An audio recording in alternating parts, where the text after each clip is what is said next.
BlackRock revealed significant updates on Friday concerning its proposed spot Bitcoin ETF, including the disclosure of the entities intended to serve as authorized participants.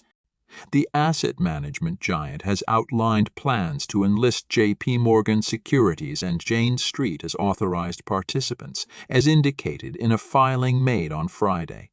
This arrangement is contingent upon the Securities and Exchange Commission granting approval for their proposed fund.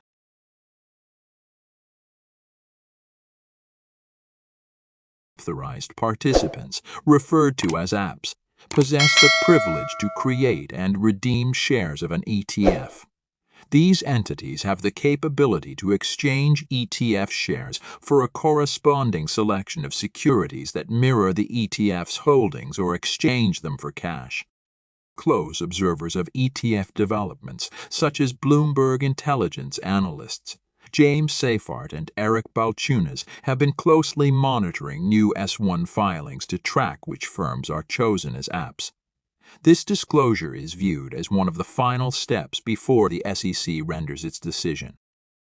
Balchunas mentioned in a recent research note that the SEC seems poised to approve spot Bitcoin ETF proposals that commit exclusively to cash-based creations and redemptions and have formal agreements in place with authorized participants. Balchunas and Seyffart, esteemed analysts closely following the ETF landscape, are projecting a 90% probability that the SEC will greenlight specific firms to introduce a spot Bitcoin ETF as early as January. This anticipation aligns with the looming deadline of January 10th, a pivotal date for the regulatory agency to render a decision on the proposal submitted jointly by Ark Invest and 21 Shares. Additionally, other analogous proposals from various entities might also fall under the SEC's scrutiny by that same deadline.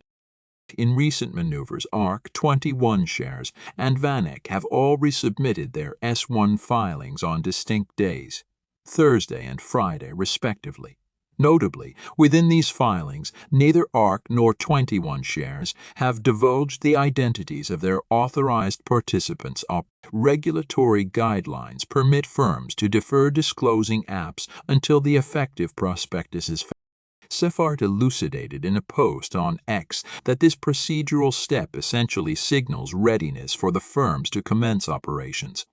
Crucially, the forthcoming effective prospectus must theoretically detail the app or underwriter, along with delineating fees and other pertinent particulars. Shifting focus to Grayscale investments, past reports from June 2022, initially disseminated by Bloomberg and subsequently affirmed by a Grayscale spokesperson, indicated that in the event of their Grayscale Bitcoin Trust BTC transitioning into an ETF, collaborative efforts were anticipated with authorized participants Jane Street and Virtu Financial. However, the latest S3 filing from Grayscale notably omits any explicit mention of these companies as authorized participants. Inquiries directed at a Grayscale representative regarding this change were met with a lack of further comment or clarification. Thank you for watching. If you found this video enjoyable, don't forget to show your support by hitting the like button and subscribing if you're not already a part of our community. Join us in the next video for more engaging content.